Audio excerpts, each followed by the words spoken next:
महानगरपालिकेच्या प्रभाग क्रमांक 30 मध्ये सुरुवातीला हा भाग पुणे महानगरपालिकेमध्ये होता। 97 ला हा भाग पिंपरी चिंचवड महानगरपालिकेमध्ये समाविष्ट करण्यात आला। काय समस्या आहेत, काय आतापर्यंत या भागाचा विकास झालाय हे आपण जाणून घेऊयात। सुरुवातीला जाऊयात इथल्या सत्ताधाऱ्यांकडे। काय सांगाल, गेल्या 5 वर्षामध्ये किंवा त्याआधी पण इथं ज्यांची सत्ता होती काय काय विकास झालेला आहे? या ठिकाणी आरक्षणाच्या बाबतीत जर बोलणं झालं तर मॅक्झिमम आरक्षण या ठिकाणी ताब्यात घेण्यात आली आणि ती डेव्हलपही करण्यात आली। सर्वप्रथम हा जो समोरच आपल्याला जो रेल्वे उड्डाण पूल दिसतो हा आमच्याच काळात झालेला आहे। त्याचप्रमाणे आई उद्यानाच्या माध्यमातून आज आई उद्यान एक मोठ्या स्वरूपाला ज्या ठिकाणी दापोडीकरांची जे गैरसोय होत होती गार्डनच्या बाबतीत, तर ते गार्डन त्या ठिकाणी डेव्हलप झालेलं आहे। त्या ठिकाणी विविध समाजाच्या दृष्टिकोनानं जर बघितलं तर मग ख्रिश्चन समाज असेल, मुस्लिम समाज असेल, आमचा हिंदू समाज असेल, अशा सर्वांच्याच दृष्टिकोनानं जर पाहिलं तर या ठिकाणी जर मागच्या काही वर्षामध्ये तुम्ही पाहिलं तर पावसाळ्यात पूर्णपणे स्मशानभूमी पाण्याखाली जात होती, ती आज आपण अद्ययावत बनवून त्या ठिकाणी कुठल्याही इतकी सुंदर अशा ठिकाणी त्या ठिकाणी स्मशानभूमी बनवण्यात आलेली आहे। त्याचप्रमाणे 40 वर्षापासून मुस्लिम समाजाचा जो मुस्लिम दफनभूमीचा प्रश्न होता तो या ठिकाणी निकालात काढण्यात आला। त्यांना आज जवळजवळ 5.5 ते 6 एकर जागा आपण मुस्लिम दफनभूमीसाठी दिलेली आहे। तर आज या ठिकाणी 2 मोठ्या टाक्या आज पाण्याच्या मोठ्या स्वरूपात आहेत आणि एक भविष्य काळात ज्या सोसायट्या तुम्ही आज बघता पूर्वी नव्हत्या, ह्या जसं हे लोकसंख्या वाढत गेली दापोडची, त्याप्रमाणे म्हणजे भविष्यामध्ये ही पाण्याची टंचाई भासू नये म्हणून पुन्हा एक 5 लाख लिटरचा संपवेल आज या ठिकाणी अस्तित्वात आलेला आहे आणि तो पूर्णपणे झालेला आहे। आतापर्यंत काय काय विकास कामं केली हे सांगितलेले आहेत, तुम्ही काय केलंय हे सांगा। खरं तर कासवाडीमध्ये आम्ही काम करत असताना आमच्या कासवाडीमधली मोठी समस्या होती की शंकरचा नाला त्या ठिकाणी पाणी साठायचं, ते पाणी तर साठणं बंद केलं तर रस्त्याचं पूर्णपणे आपण काँक्रिटीकरण केलं। ह्या वर्षी तर पाणी साठलं नाही, सगळ्यात जास्त पाऊस होऊन सुद्धा हे आमच्या कामाचं ह्या वर्षी यश आहे। त्याचबरोबर लेडीज जिम ही कासवाडीमध्ये आपण उभी केली। त्याचबरोबर कर संकलन जे आहे कासवाडीतलं त्या ठिकाणी स्पर्धा परीक्षा केंद्र करण्याचं काम सुद्धा पूर्णपणे आपल्या जबाबदारी आपल्या देखरेखीमध्ये ते आपण करण्यात आलं होतं। त्याचबरोबर आपल्या कासवाडीमध्ये जो JRD टाटा पूल आहे त्या पुलाला कासवाडीमध्ये येण्यासाठी आम्हाला रेल्वे ब्रिज म्हणजे जो गेट आहे त्याचा वापर करावा लागत होता, त्या ठिकाणी आपण रॅम्पची व्यवस्था केली। तो रॅम्प उघडा झाला, लोकांना वापरण्यास सुरू करण्यात आला की तिथून पुढच्या काळामध्ये आपण निश्चितपणे कासवाडीची कोंडी जी वाहतूक कोंडी त्याच्यावरती आम्ही कंट्रोल मिळवणार आहोत। सगळ्यात महत्त्वाचं म्हणजे विरोधी पक्षात बसून सुद्धा 10वी-12वीच्या मुलांना शिष्यवृत्ती देण्याचं काम सुद्धा मी त्या योजनेत जनक आहे हे सांगताना नगरसेवक जे आहेत ते आपल्या विकासाचा पाढा वाचतायत। आपण इतरांकडनं जाणून घेऊयात त्यांचं काय म्हणणं आहे, काय सांगाल, काय आतापर्यंत काय काय झालेलं आहे? तर या ठिकाणी दापोडी पिंपरी चिंचवड भागामध्ये जात असताना तर या ठिकाणी दापोडीची अशी परिस्थिती आहे, आई भीक मागू देना बाप खाऊ देना, तर कुठलाही नगरसेवक वार्डामध्ये लक्ष देत नाही। हे विनाकारण थोटान बोलतात। झोपडपट्ट्यामध्ये राहणाऱ्या प्रत्येक माणसाला वेदना एवढ्या होतात, एवढं गलिच्छ दुर्गंधी, गटार स्वच्छ नसतं, संडासाला पाणी व्यवस्थित नसतं, एकदम संडास पूर्ण तुंबलेलं असतं आणि मच्छर एवढ्या मोठ्या प्रमाणामध्ये आम्हाला चावतात। आपल्या गोरगरिबांची मुलं वायसमच्या दवाखान्यामध्ये ॲडमिट करण्याला देखील नगरसेवक कधी पत्र देत नाहीत, नगरसेवक कधी बघायला येत नाहीत। तर आता या ठिकाणी इलेक्शन आल्यापासून प्रत्येकाचा बड्डे असो किंवा मैत्री असो ह्याच्यामध्ये तर प्रामुख्याने सभा होतात, परंतु या ठिकाणी सुखादुखामध्ये कधी सभा नसतात। आणि ह्या वार्डामध्ये या भागामध्ये कासमो पाटी इलाक्यामध्ये त्यांनी फक्त सुखसुविधासाठी या ठिकाणी गार्डन असेल किंवा उड्डाणपूल असेल, पण झोपडपट्टी परिसरामध्ये त्यांनी आतापर्यंत एकही काम केलं नाही। मॅडम, या आधी नगरसेवकांनी सांगितलं की या दापोडी भागामध्ये आरक्षण विकसित झालेले आहेत, परंतु माझ्याकडे माहितीच्या अधिकारात सगळ्या जागा आहेत। याच्यामध्ये प्रामुख्याने जलतरण तलाव, महिलांसाठी प्रसूतीगृह, अग्निशामक केंद्र, त्याच्यानंतर अग्निशामक केंद्रानंतर तुम्हाला जो भाजी मंडईचा प्रश्न आहे, सांस्कृतिक भवन आहे, ज्येष्ठ नागरिकांसाठी नाना नानी केंद्र, विरुंगळा केंद्र, अशा कुठल्याही प्रकारच्या सुविधा नाही आहेत। पाणी आम्हाला इथं टाक्या आहेत, परंतु आमचं पाणी गुरुपिंपळेवरून येतं, ते पाणी टाक्यात भरूच देत नाही, तर नागरिकांना पाणी जाणार कुठं? पाण्याचा अभाव आहे। पाणी जे आहे ते टाक्यांमध्ये भरूच दिलं जात नाहीत। आरक्षण जमिनीचं जे सांगतात की इथली आरक्षण जी आहे ती विकसित केली गेली असं सत्ताधाऱ्यांकडनं सांगण्यात येते, काय सांगाल? नाही, गेल्या आरक्षित जर 15 वर्षांनी जर आरक्षण काम केलं असेल तर प्रश्न सुटला का नाही यांच्याकडून? आणि दुसरा म्हणजे आज ड्रेनेजची इतकी समस्या आहे, पाणी जर नळातून येतं ड्रेनेजचं पाणी बाहेर येते, मग यांचं दुर्लक्ष कुठे आहे?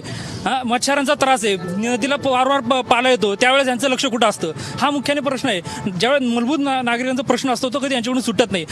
5 वर्षानंतर हे नगरसेवक उगवतात, एवढं त्यांचं एक काम आहे। सगळे विरोधक सांगतात मूलभूत समस्या ज्या आहेत त्या सुटलेल्या नाहीयेत, काय सांगाल? नमस्कार, मी वार्ड क्रमांक 61 मधली नगरसेविका, राष्ट्रवादी पक्षाची नगरसेविका रमा ओहाळ। माझा जो भाग आहे झोपडपट्टीचा भाग आहे आणि मी 5 वर्ष पासून मी खूप चांगल्या पद्धतीचे कामं केलेले आहेत. पहिलं पुणे महानगरपालिकेच्या ज्या लाईनी होत्या, ड्रेनेजची लाईन असू, नळाची लाईन असू, गटारची लाईन असू, सगळ्या ह्या लाईनी मी काढून टाकून नवीन लाईनी मी टाकलेल्या आहेत. रोडच्या समस्या मिटवलेल्या आहेत, पाण्याच्या समस्या मिटवलेल्या आहेत, ड्रेनेजच्या, गटारच्या सर्व ह्या समस्या मिटवलेल्या आहेत. आणि आम्ही सत्ताधारी आहोत. आम्ही खूप चांगल्या पद्धतीने शहरामध्ये पण काम केलेलं आहे, आमच्या वार्डामध्ये पण विकास कामे केलेले आहेत. आपण पाहिलं असेल मॅडम, आमच्या दापोडी गावामध्ये सर्वात चांगली आणि मोठी मशानभूमी आहे ते आम्हीच केलेली आहे.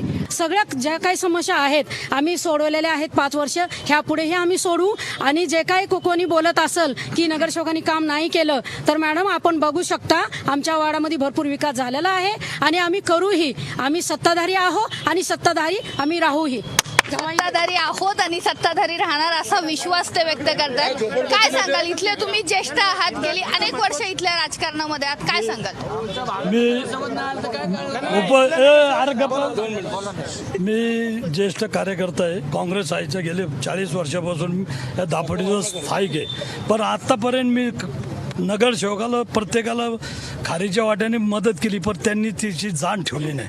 अशा गद्दारांना कुठं ना कुठंतरी धाडा द्यायला पाहिजे, म्हणून हे बदल घडला पाहिजे. 30 कामं केली, तेच पेविंग ब्लॉक बदलले, तेच कॉन्क्रिटीकरण केलं, कॉन्क्रीटवर कॉन्क्रीट केलं. लोकांची दारं खाली खड्ड्यात जायला लागलीत आणि सिमेंटची घरं रोड वर यायला लागलेले. चंद्रकांत सोनकांबळे गेले 20 वर्ष नगरसेवक आहे. आता यांनी जबाब द्यायला लोकांना इथं यायचं होतं. इथं गटाराचा प्रॉब्लेम आहे, लाईटीचा प्रॉब्लेम आहे, पाण्याचा प्रॉब्लेम आहे. तिथं आम्ही सातत्याने पाठपुरावा करतो. अनेक आरोप जे आहेत ते केले गेलेले आहेत की तुम्ही उपलब्ध होत नाहीत, भेटत नाही, 5 वर्षांनाच उगवता आणि प्रत्येक जण 30 कामं सांगतो. मॅडम, या ठिकाणी मी मगाशीही म्हटलं आम्ही आरसा दाखवतो. ही काही डेव्हलपमेंटची जी काही कामं झाली हे माहिती अधिकार आहे आणि या माहिती अधिकारात जेवढे आरक्षण ताब्यात आले, जेवढी डेव्हलप झाली त्याची माहिती अधिकारामध्ये आपण कॉर्पोरेशनला जर गेलात तर निश्चितपणे याची संपूर्ण माहिती तुम्हाला मिळू शकेल. कुणी काय सांगण्यापेक्षा त्या ठिकाणी जे महत्त्वाचा पुरावा जे आहेत ते या पुराव्याची फाईलच मी बरोबर त्या ठिकाणी घेऊन फिरतोय.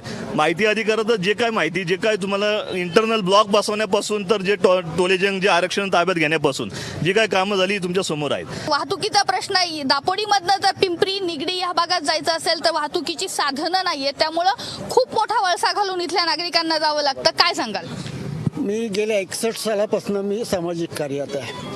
दापोडीचा विकास हा झाला पण कुणी केला? SB पाटलांनी केलेला आहे. ही जी पाण्याची टाकी आहे आरक्षित पद्धतीने तिथे आरक्षण वाहतुकीच्या संदर्भामध्ये बोला. आहेत ते अजूनही सुटलेल्या नाही आहेत. तुम्ही जर पाहिलं संध्याकाळी या, शनिवारी या, तुम्हाला कळतील. परत बॉम्बे हायवेला, रेल्वेला पहा कित्येक वेळेस ॲक्सिडेंट झालेले आहेत. तिथं आम्ही भुयारी मार्ग करायला सांगे, काही पलीकडे जायचं म्हटलं तर मोठी समस्या निर्माण होते. जे तुमच्या सत्ताधारी पक्षाने सांगितलं ना की आम्ही हे केलं ते केलं, पण मला सांगायचं आहे की 5 वर्षामध्ये एकही नगरसेवक आपल्या ऑफिसमधून बाहेर निघाला नाही, हे एवढं माझं म्हणणं आहे. मॅडम, या ठिकाणी या प्रभागामध्ये राष्ट्रवादी काँग्रेसच्या नगरसेवकांचा विकास झाला आहे, मात्र जनता भकास आहे. पण भारतीय जनता पार्टी जुन्या कार्यकर्त्यांना नक्कीच संधी देईल. यांनी विकास केला, सर्व केलं. महत्वाचा गोष्ट आहे की यांनी पाणी दूषित आहे, गढूळ पाणी. पोरांना जर आजार झाला तर पोरं किडान खेळायला जाणार काय? किडान काय खेळायला नगरसेवकांना? महिलांसाठी पाण्याचा खूप मोठा प्रश्न आहे. याशिवाय गढूळ पाणी सोडतात. इथले स्थानिक नगरसेवक या प्रश्नाकडे बिलकुल लक्ष देत नाहीत. सगळ्यात गंभीर असा प्रश्न आहे की वार्डामध्ये ड्रेनेजची इतके चेंबर तुंबलेले असतात की लोकांच्या घरात पाणी जाते. याच्यावर आम्ही पिंपरी चिंचवड महानगरपालिका आंदोलनच केलेले आहे आणि आयुक्तांना निवेदनही दिले आहे. तर मग ह्याच्यावर ड्रेनेजच्या प्रश्नावर सत्ताधारी काय बोलणार? आता झोपडपट्टीमधला विषय घेतला पाहिजे आपण. ड्रेनेजची आणि पाण्याची पिण्याची पाईपलाईन ही दोन्ही चिटाकलेली आहेत. दोन्ही नगरसेवकांना आणखीन यातलं काहीच माहिती नाही की तुम्ही ठेकेदार येतो, ठेकेदार तो आपल्या पद्धतीने काम करून निघून जातो. त्यांना माहिती नाहीत. मग ते महात्मा फुले नगर असन, सिद्धार्थनगर असन, पॉवर वस्ती असन, तिन्ही चारी पण वस्ती असतील या झोपडपट्टीमध्ये. हे आतापर्यंत काय झालेलं नाही. मूलभूत समस्या आहेत म्हणजे रस्ते चांगले झालेत काय, पण मूलभूत समस्या आहेत त्या सुटलेल्या झालेल्या नाहीयेत? मॅडम कसं आहे ऐका, आम्ही भरपूर प्रयत्न केलेले आहेत. आपण बघताय पूर्ण महिलांना माझ्या अक्षरशः संडास ब्लॉक नव्हते मॅडम, उघड्यावर बसायच्या माझ्या आया बहिणी भगिनी, त्यांच्यासाठी मी अक्षरशः संडास ब्लॉक 2-2, 3-3 मजली बांधल्यात. मी ते देखील माझ्या महिलांची सोय केलेली आहे. विरोधकांचं म्हणणं आहे की जी कामं झालेली आहेत तीच झालीत असं सांगितलं जात आहे. त्याच कामं तीच कामं जी आहेत ती पुन्हा केली जातात. येणाऱ्या निवडणुकांमध्ये इथला नागरिक जो आहे तो कोणाच्या पारड्यामध्ये आपलं मत टाकेल हे आपण पाहूयात. पिंपरी चिंचवडवरून व्हिडिओ जर्नलिस्ट धनंजय भगतसह अश्विनी सातवडोके, महाराष्ट्र वन.